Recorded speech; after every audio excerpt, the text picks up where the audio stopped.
하나님의 말씀은 요한복음 10장 1절부터 18절의 말씀입니다. 내가 진실로 진실로 너에게 이르노니 양의 우리의 문으로 들어가지 아니하고 다른 데로 넘어가는 자는 절도며 강도요 문으로 들어가는 이가 양의 목자라. 문지기는 그를 위하여 문을 열고 양은 그의 음성을 듣나니 그가 자기의 양의 이름을 각각 풀로 인도하여 내느니라. 자기 양을 다 내어놓은 후에 앞서가면 양들이 그의 음성을 아는 고로 따라오되 타인의 음성을 알지 못하는 고로 타인을 따르지 아니하고 도리어 도망하느니라. 예수께서 이 비유로 저에게 말씀하셨으나 저희는 그 하신 말씀이 무엇인지 알지 못하니라. 그러므로 예수께서 다시 이르시되 내가 진실로 진실로 너희에게 이르노니 나는 양의 문이라. 나보다 먼저 온 자는 다 절도요 강도니 양들이 듣지 아니하였느니라. 내가 문이니 누구든지 나로 말미암아 들어가면 구원을 얻고 또는 들어가며 나오며 꼴을 얻으리라. 도적이 오는 것은 도적질하고 죽이고 멸망시키려는 것뿐이요 내가 온 것은 양으로 생명을 얻게 하고 더 풍성히 얻게 하려는 것이라. 나는 선한 목자라. 선한 목자는 양들을 위하여 목숨을 버리거니와 삭구는 목자도 아니요 양도 제 양이 아니므로 이리가 오는 것을 보면 양을 버리고 달아나나니 이리가 양을 늑탈하고 또 해치느니라. 달아나는 것은 저가 삭군인 까닭에 양을 돌보지 아니함이나 나는 선한 목자라. 내가 내 양을 알고 양도 나를 아는 것이 아버지께서 나를 아시고 내가 아버지를 아는 것 같으니 나는 양을 위하여 목숨을 버리노라.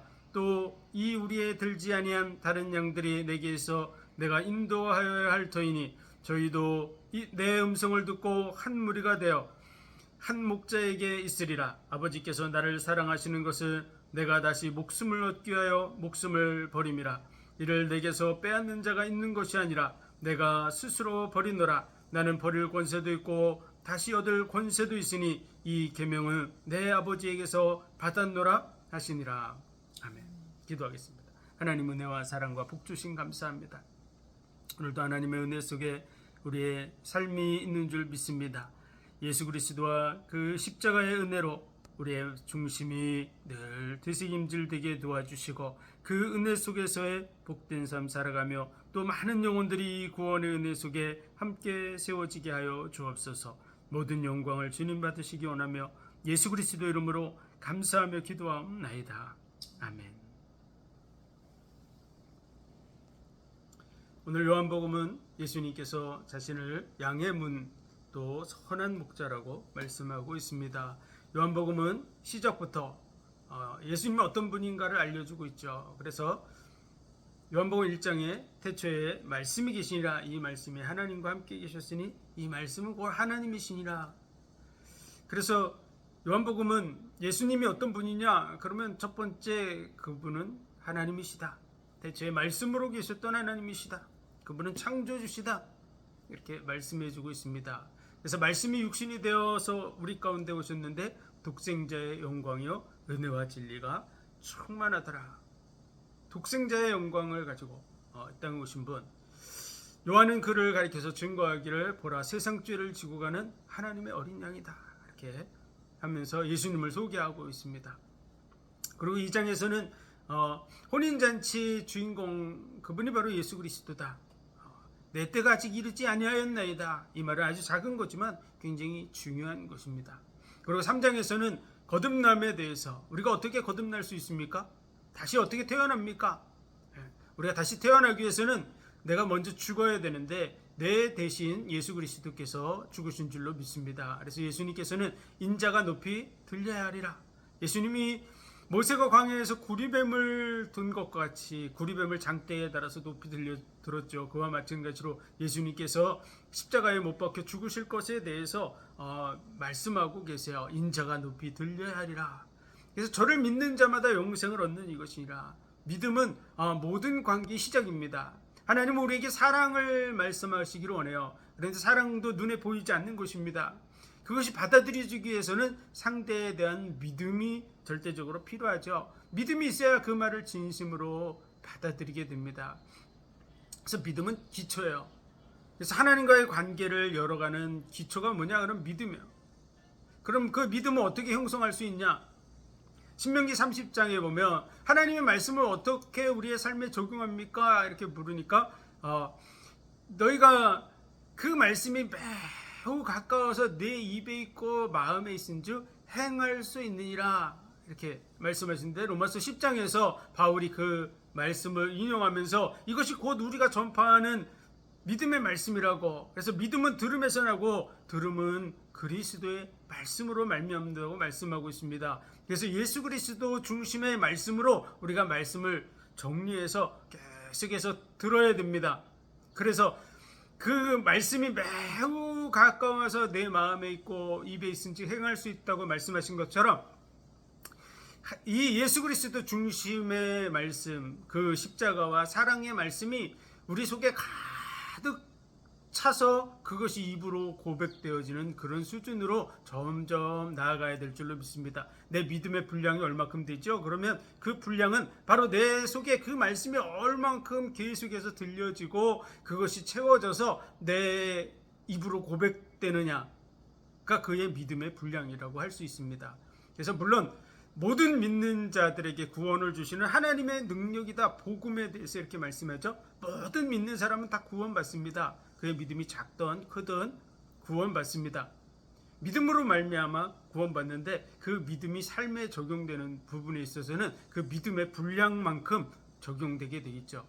그래서 예수 그리스도에 대한 그 말씀을 우리는 반복해서 계속해서 듣고, 십자가 중심으로, 예수 그리스도 중심으로, 그래서 믿음은 들음에서 나고 들음은 그리스도의 말씀으로, 그래서 우리가 예수 그리스도의 대속의 죽음으로 말미암아 거듭나게 되고 믿는 자가 영생을 얻게 된다고 하는 것이 3장의 내용이죠. 4장에서는 예루살렘에서 예배를 해야 됩니까? 아니면 이 산에서 예배해도 됩니까? 그랬더니 예수님께서는 이 산에서도 말고 저 산에서도 말고 아버지를 영과 진리로 예배할 때가 온다. 하나님은 이렇게 자기를 예배하는 자들을 찾으시느니라 이렇게 말씀하셨어요. 그래서 예루살렘 어떤 장소가 아니라는 것이죠. 어떤 교회당이나 뭐 이런 장소가 아니라 어느 곳에서든지 정말 영과 진리로, 신령과 진정으로 하나님을 예배하는 자들을 찾으십니다. 골방에서 있든지 혼자 있든지 두세 사람이 있든지 그곳에서 진정으로 하나님을 찾고 기도하고 예배하는 그런 예배를 받으시는 것이죠. 그래서 사마리아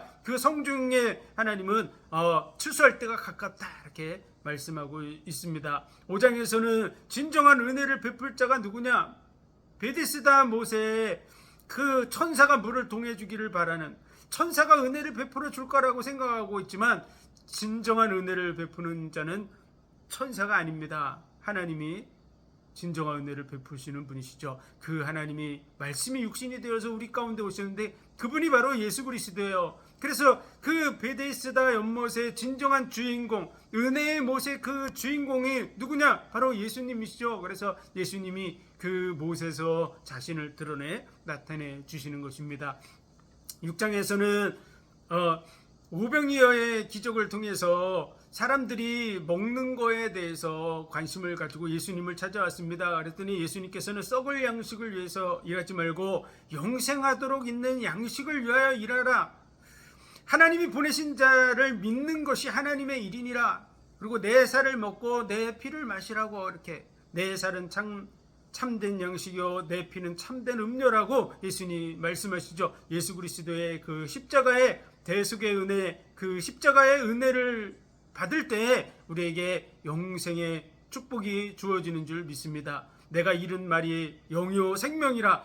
살리는 것은 영이니 육은 무익하다고 말씀하고 있죠. 그래서 우리 영적으로 거듭나고 영적으로 새 사람이 되고 영적으로 영생을 얻는 그런 사람이 되는 것을 말씀해 주고 있어요. 그래서 오병이 하늘에서 내린 산떡, 그분이 예수 그리스도라고 하는 사실을 말씀해 주고 있는 것이 6장입니다. 7장에서는 저를 믿는 자, 예수 그리스도를 믿는 자는 그 배에서 생수의 강이 흘러넘치게 된다. 성령이 주어지게 될 것에 대해서 말씀하고 있어요. 예수 믿는 자에게 성령을 주시는 분이 누구냐?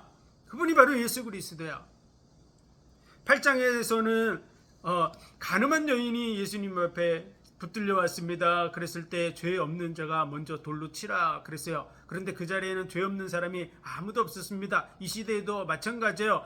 아무도 죄 없는 사람이 없습니다. 돌을 들고 다른 사람을 칠 수 있는 사람은 한 사람도 없습니다. 그래서 큰 사람부터 작은 사람까지 다 떠나갔다 그랬어요. 그들은 예수님을 믿지 않는 사람임에도 불구하고 자신이 죄인임을 인정하고 떠나갔어요. 우리는 예수 그리스도를 믿는 사람들입니다. 그러므로 우리가 돌을 들고 다른 사람을 치는 것은 옳지 않습니다. 믿지 않는 자들도 다 자기의 죄를 인정하고 떠나갔는데 우리가 돌을 드는 것은 옳지 않습니다. 예수님이 너를 정죄한 자가 없느냐 그랬더니 아무도 없습니다. 예수님은 나도 너를 정죄치 않겠다 이렇게 말씀하셨어요. 예수님은 우리를 정죄하러 오신 것이 아니에요. 우리를 용서해 주러 오신 줄 믿습니다. 그래서 십자가를 지시고 대신 죽으신 줄로 믿습니다. 그래서 우리 그리스도인들도 예수님을 닮아서 다른 사람들을 용서해 주고 그들을 그리스도 안으로 인도하는 그러한 삶을 살아야 될 줄로 믿습니다. 우리를 용서하러 오신 예수 그리스도. 9장에서는 실로암 못, 보냄을 받았다고 하는 그 실로암 못에서 맹인의 눈을 뜨게 해주셨습니다. 그래서 사람들은 생각할 때 이 맹인이 누구의 죄로 인해서 이렇게 맹인이 됐습니까? 자기의 죄입니까? 부모의 죄입니까? 그런데 예수님께서는 하나님의 일을 나타내기 위한 것이다 이렇게 말씀해 주고 있어요. 하나님의 일이 뭡니까? 우리의 영적인 눈, 영생하는 눈을 뜨게 하러 오신 분이 바로 예수 그리스도예요. 그래서 맹인의 눈을 뜨게 해주심으로 인해서 귀신이 어떻게 맹인의 눈을 뜨게 하겠느냐 이렇게 오늘도 본문의 말씀에 되어 있는데 하나님이 우리의 모든 문제를 해결해 주시려고 오실 것에 대해서 구약에 예언이 되어 있죠. 그래서 소경이 보고 안주맹이가 일어나서 걷게 되고 이런 말씀이 있는데 이 말씀이 오늘날 너에게 성취되었다고 예수님 말씀하시는 것이죠. 그 일을 행하러 오신 분이 누구냐? 예수 그리스도. 실로암은 보냄을 받았다는 뜻입니다. 우리의 영적인 눈을 뜨게 하기 위해서 보냄을 받으신 분이 바로 예수 그리스도인 줄 믿습니다. 그런데 바리새인들은 우리도 소경입니까? 이렇게 묻고 있죠. 그랬더니 너희가 소경되었다면 죄가 없으려니와 너희가 소경이 아니라고 말하기 때문에 그 죄가 여전히 있느니라. 무슨 소경입니까? 영적인 소경이죠. 예수 그리스도가 바로 메시아고 구원자고 참 하나님이신데도 불구하고 예수님을 대적하고 배척하고 뭔가 본다고 말하고 안다고 말하면서 영혼들을 이끌어가는 이 사꾼의 자리에 있는 사람들, 그들이 바리새인이에요. 예수 그리스도에게서부터 자꾸 멀어지게 한다든지 예수님을 못 믿게 만든다든지 다른 데로 방향을 튼다든지 하는, 그러면서 내가 뭔가를 안다고 말하는 그들은 그 죄가 여전히 있느니라 이렇게 말씀하시는 것이죠. 많은 영혼들을 어둠 속으로 인도하는, 우리의 영적인 눈을 뜨게 하러 오신 분, 우리로 하나님을 보게 하고 영원한 나라를 보게 하는 그분이 바로 예수 그리스도라고 하는 것을 보여주는 말씀이 9장의 말씀입니다. 오늘 10장은 예수님은 선한 목자라는 거야. 나는 양의 문이라는 거야. 좁은 문으로 들어가기를 힘쓰라. 넓은 길로 가는 자들은 많고 좁은 길로 들어가는 자는 좁고 협착해서 찾는 이가 없다고 말씀하셨는데 그 좁은 문이 누구냐? 바로 예수 그리스도야. 당시 많은 사람들은 다 예수님을 떠나서 예수 그리스도 없는 길로 가고 있는 것이죠. 그런데 너희는 내게로 오라고 말씀해 주고 있는 것이죠. 찾으라, 두드리라. 찾는 이가 찾을 것이요 두드리는 이에게 열릴 것이다. 구하는 이가 얻을 것이다. 구하는 이에게 하나님께서 좋은 것으로 주지 않겠느냐. 그러니 그 좋은 것은 바로 성령을 선물로 주지 않겠냐 이렇게 말씀하셨어요. 어떤 사람에게 성령이 임합니까? 예수 믿는 자에게 성령이 임하게 되어 있습니다. 그래서 내가 문 밖에 서서 두드리노니 누구든지 문을 열면 내가 그에게로 들어가 그는 나로 더불어 먹고 나는 그로 더불어 먹으리라. 영접하는 자 곧 그 이름을 믿는 자들에게는 하나님의 자녀가 되는 권세를 주셨으니 양자의 영이 들어가서 아버지라고 부르짖게 하느니라. 그 양자의 영이 바로 성령입니다. 그래서 성령은 누가 받나? 예수 믿는 자가 받는 것이죠. 그래서 구하라, 찾으라, 두드리라 그러면 예수님을 구하고 찾고 두드리라는 거예요. 예수님을 향해서.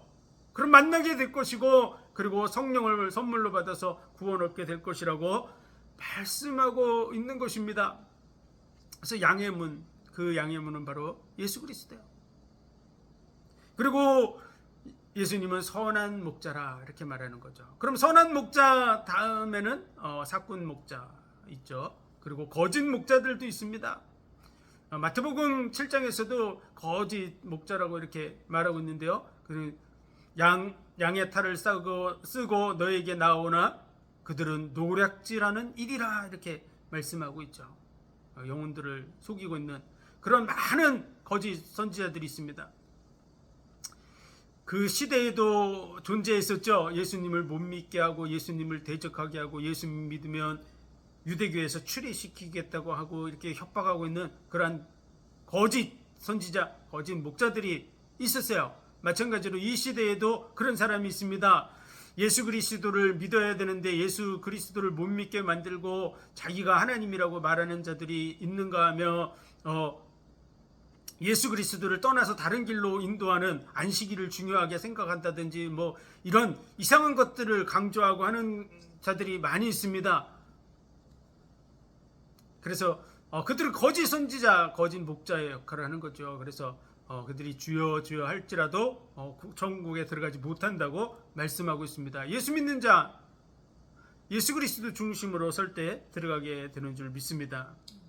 그래서 오늘 본문의 말씀을 보면 1절에서 5절의 말씀, 내가 진실로 진실로 너에게 이르노니 양의 우리의 문으로 들어가지 아니하고 다른 데로 넘어가는 자는 절도며 강도요 문으로 들어가는 이가 양의 목자라. 문지기는 그를 위하여 문을 열고 양은 그의 음성을 듣느니 그가 자기 양의 이름을 각각 불러 인도하여 내느니라. 자기 양을 다 내어놓은 후에 앞서가면 양들이 그의 음성을 아는 고로 따라오되 타인의 음성을 알지 못하는 고로 타인을 따르지 아니하고 도리어 도망하느니라. 문으로 들어가지 않는 자는 절도요 강도라고 이렇게 말씀하고 있죠. 정상적인 그래서 예수님에 대해서 문지기가 그의 문을 열어준다 이렇게 말씀하셨는데요. 오늘 그 요한복음 10장 마지막에 보면 세례 요한이 세례를 주던 곳에 예수님께서 가셨는데 그곳에서 많은 사람이 믿게 됐다 그랬는데 예수님의 이 땅에 오시기 전에 주의 길을 예비하는 자가 있었습니다. 그가 누구냐? 그럼 바로 세례 요한이죠. 세례 요한이 예수님의 문을 먼저 여는 겁니다. 그래서 예수님에 대해서 먼저 나타내주는 일을 요한복음 1장에서 하죠. 그래서 예수님께서 사역을 시작하기 전에 예수님을 가리켜서 보라 세상죄를 지고 가는 하나님의 어린 양이라 그러면서 세상에 예수님이 어떤 분인가를 드러내 나타냅니다. 그러면서 세례를 베풀면서 그 세례를 베풀므로 인해서 성령이 임하게 되고 그리고 공생애로 들어가게 되는 그 시작이 되는 것이죠. 그래서 그 일을 누가 했냐? 그러면 세례 요한. 세례 요한의 역할은 바로 대제사장. 대제사장의 가문에서 대제사장의 역할을 해야 될 사람이 있는데 그 대제사장들은 예수님을 대적하는 자리에 있었어요. 근데 세례 요한이 그 일을 담당하는 일을 하고 있습니다. 그래서 문으로 들어가는 이가 양의 목자라. 문지기는 그를 위하여 문을 열고. 그 문지기의 역할을 했던 사람 누구냐? 바로 세례 요한이야. 세례 요한. 그래서 우리가 읽지는 않았지만 40절에서 42절 한번 읽어보겠습니다. 다시 요단강 저편 요한이 처음으로 세례 주던 곳에 가서 거기에 거하시니 많은 사람이 왔다가 말하되 요한은 아무 표적도 행치 아니하였으나 요한이 이 사람을 가리켜 말한 것은 다 참이라 하더라. 그리하여 거기서 많은 사람이 예수를 믿으니라. 요한이 많은 표적을 행하지 않았는데 그가 이 사람에 대해서 말한 것은 다 참이다. 이 사람은 바로 예수 그리스도입니다. 요한이 예수 그리스도에 대해서 증거하셨어요. 보라 세상죄를 지고 가는 하나님의 어린 양이다. 내 뒤에 오시는 이가 나보다 더 크다. 나는 그의 신발끈을 풀기도 감당치 못할 자다. 이렇게 얘기하죠. 나는 광야에 외치는 자의 소리일 뿐이다. 주의 길을 예비하라고 외치는 그 소리다. 그리고 예수님에 대해서 신랑에 대한 얘기를 하죠. 그래서 나는 그 기쁨으로 충만하다. 그 친구의 기쁨으로 충만한 자신을 가리켜서 얘기하고 있습니다. 요한은 예수님의 문을 열어주는 역할을 했어요. 그런데 이 말씀을 듣고 제자들이 무슨 뜻인지 알지 못했어요. 그래서 다시 설명해 주는 내용이 7절부터 18절의 내용입니다. 그래서 7절부터 보면 그러므로 예수께서 다시 이르시되 내가 진실로 진실로 너에게 말하노니 나는 양의 문이라. 네, 그 이스라엘 백성들은 양을 치기 위해서 그 우리들을 여기저기다 만들어 놨습니다. 그래서 그곳에서 들에서는 그 들어가게 하죠. 그래서 문을 만들어 놓고 그 문으로 들어가게 해서 양들을 그 안으로 들어가게 하는 그런 우리들이 있었어요. 또 구약에 성막이 있는데 그 성막의 문이 양의 문이에요. 양들이 그리로 들어가게 되는 그 양의 문. 그 양의 문이 바로 예수 그리스도입니다. 그리고 8절 나보다 먼저 온 자는 다 절도요 강도니 양들이 듣지 아니하였느니라. 내가 문이니 누구든지 나로 말미암아 들어가면 구원을 얻고 또는 들어가며 나오며 꼴을 얻으리라. 예수님이 문이에요. 그리고 예수님은 선한 목자인 줄로 믿습니다. 10절 도적이 오는 것은 도적질하고 죽이고 멸망시키려는 것뿐이요 내가 온 것은 양으로 생명을 얻게 하고 더 풍성히 얻게 하려는 것이라. 나는 선한 목자라. 선한 목자는 양들을 위하여 목숨을 버리거니와. 예수님은 자신을 가리켜서 선한 목자라고 말씀하시면서 선한 목자는 양들을 위하여 목숨을 버린다고 말씀하고 있습니다. 이 말씀은 자신이 우리를 위해서 십자가에 못 박혀 죽으실 것을 말씀해 주시고 있는 거죠. 나는 선한 목자이기 때문에 양들을 위해서 죽게 될 것이다. 요한복음 3장에서 인자가 높이 들려야 하리라. 너희가 거듭나기 위해서는 인자가 높이 들려야 한다. 내가 대신 죽어야 된다. 이 말씀을 하셨고요. 오늘은 내가 선한 목자라 해서 나는 양을 위해서 내 목숨을 버린다. 이렇게 말씀하고 있습니다. 이 말씀을 뒤에서도 하고 있습니다. 16절, 15절서부터 18절에 보면 아버지께서 나를 아시고 내가 아버지를 아는 것 같으니 나는 양을 위하여 목숨을 버리노라. 또 우리에 들지 아니한 다른 양이 있어 내가 인도하여야 할 테니 저희도 내 음성을 듣고 한 무리가 되어 한 목자에게 있으리라. 아버지께서 나를 사랑하시는 것은 내가 다시 목숨을 얻게 하여 목숨을 버림이라. 이를 내게서 빼앗는 자가 있는 것이 아니라 내가 스스로 버리노라. 나는 버릴 권세도 있고 다시 얻을 권세도 있으니 이 계명은 내 아버지에게서 받았노라 하시니라.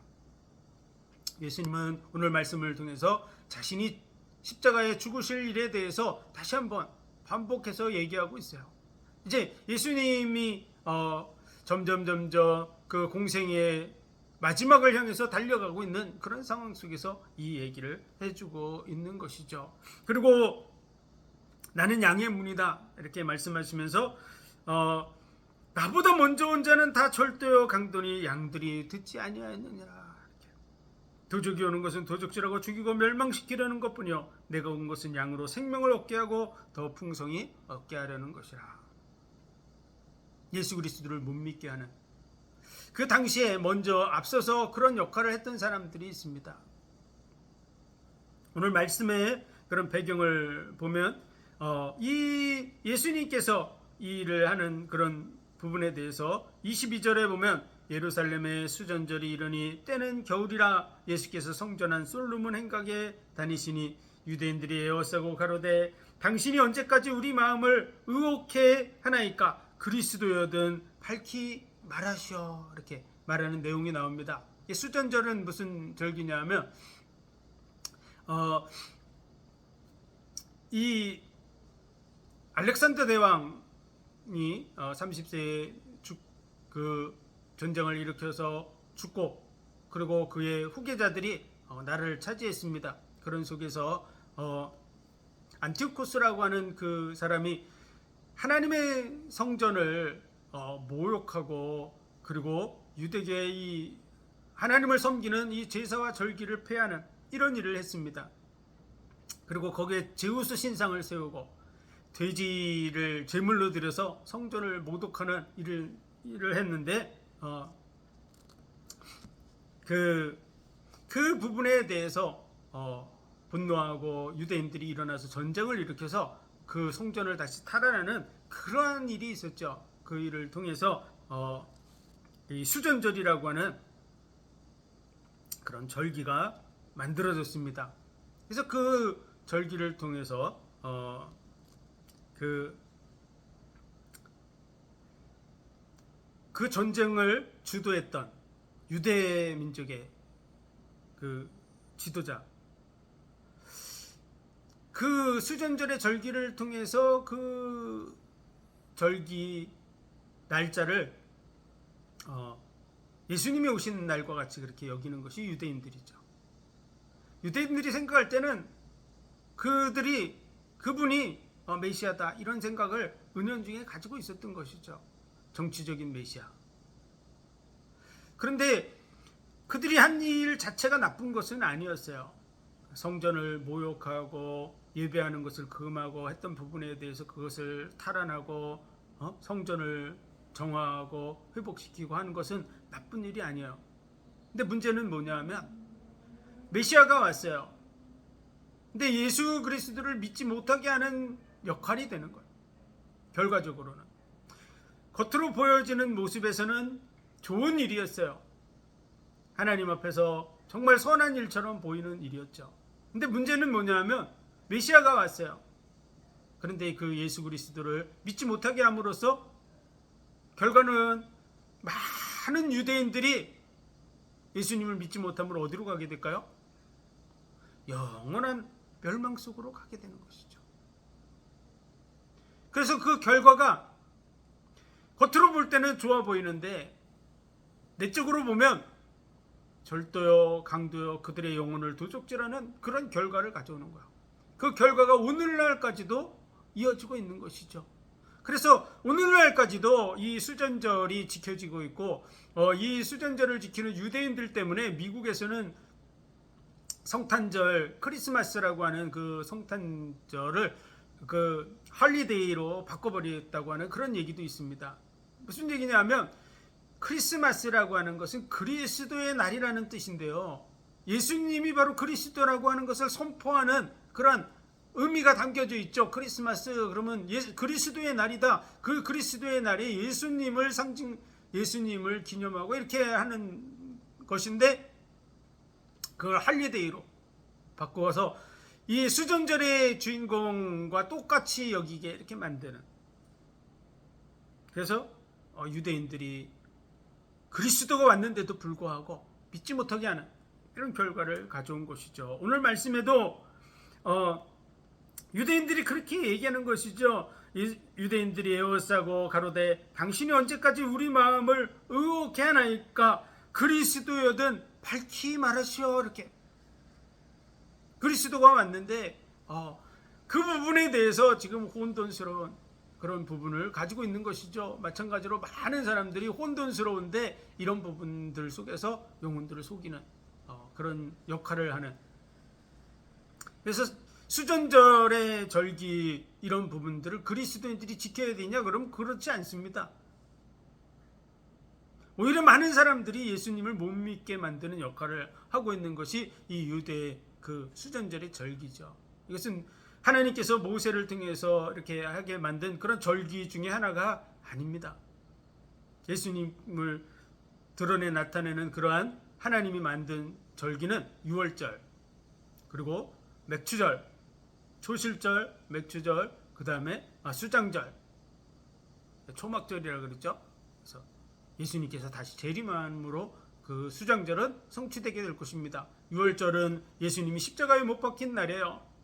그래서 그 피를 바른 집에 사망의 신이 넘어가는, 예수 그리스도를 그 피를 보고 믿는 자 구원을 받게 된다고 하는 것을 말해주고 있는 것이죠. 그리고 초실절, 부활의 첫 열매가 되신 예수 그리스도를 드러내 나타내고 있어요. 그리고 아버지의 약속하신 것을 기다리러 내 이름으로 오실 성령을 받게 될 것이다. 그래서 예수의 영이 임하는 그때가 바로 맥추절, 오순절, 칠칠절 그 절기입니다. 그리고 수장절은 예수님의 재림의 절기라고 할 수 있어요. 그래서 예수님에 대해서 드러내 나타내고 있는 말씀이 바로 요한복음 10장이다. 예수님은 선한 목자라. 나는 양들을 위해서 목숨을 버린다. 나는 목숨을 버릴 권세도 있고 취할 권세도 있다고 이렇게 다시 얻을 권세도 있다. 이렇게. 그래서 예수님께서 우리를 위해서 십자가에 못 박혀 죽을 일을 미리 제자들에게 말씀해 주고 있는 거죠. 나는 양의 문이다. 내가 양의 문이다. 성전의 그 문, 구원받는 그 첫 번째 문이 바로 예수 그리스도예요. 그리고 나는 선한 목자다. 양들을 위해서 내가 목숨을 버리기 위해서 왔다. 우리를 위해서 대신 죽으러 오신 분이 바로 예수 그리스도인 줄 믿습니다. 온 인류의 죄를 대속하시려고 선악을 알게 하는 나무의 실과를 먹지 말라. 먹으면 정령 죽으리라. 근데 뱀이 속였죠. 그걸 먹어도 너희가 죽지 아니하리라. 너희 눈이 밝아 하나님과 같이 되리라. 이렇게. 그런데 그 선악과를 따먹은 결과로 온 인류는 죽게 됐어요. 그 죽음의 문제를 해결하러 오신 분, 그분이 바로 예수 그리스도예요. 그래서 우리가 죄로 인해서 죽어야 되는데 예수님이 우리 대신에 십자가에 못 박혀 죽으심으로 우리의 죄를 대속하신 줄 믿습니다. 그래서 이 사실을 믿는 자가 영생을 얻게 되고 거듭나게 되고 영원한 나라에 들어가게 되는 줄 믿습니다. 그래서 이 사실을 예수님은 계속해서 반복해서 나타내 주고 있는 줄 믿습니다. 우리는 많은 사람들에게 이 사실을 얘기해 줘야 됩니다. 인생은 말은 하지 않지만 죽음에 대해서 다 고민하고 걱정하고 그러고 살아가고 있어요. 죽음은 그냥 하나의 과정이라고 말하는 사람들도 개중에는 있는데 그들도 죽음을 좋아할까요? 슬퍼할까요? 슬퍼합니다. 다른 사람이 죽으면 슬퍼하죠. 그렇죠? 안타까워하죠. 겉으로는 아닌 것처럼 얘기해도 다 마찬가지야. 많은 사람은 이 죽음의 문제를 해결해 보려고 했어요. 그런데 이 죽음의 문제는 인간으로서 해결할 수 없어요. 그래서 여자의 후손이 와서 뱀의 머리를 상할 것이라고. 여자의 후손으로 오신 분이 바로 예수 그리스도입니다. 보라, 처녀가 잉태하여 아들을 낳을 것이요 그 이름을 임마누엘이라 하랴. 이것이 너에게 징조가 되리라. 그래서 그 증거가 뭐냐? 처녀가 애를 낳는 것입니다. 그는 어디서 태어나냐? 베들레헴에서 나실 것을 말씀하셨어요. 베들레헴 에브라다야 유대국을 중에 작을지라도 이스라엘 다스릴 목자가 내게서 내게로 나올 것이라. 그는 상고의 태초에니라. 태초부터 계신 분, 그분이 오실 것이다. 그분이 바로 예수 그리스도예요.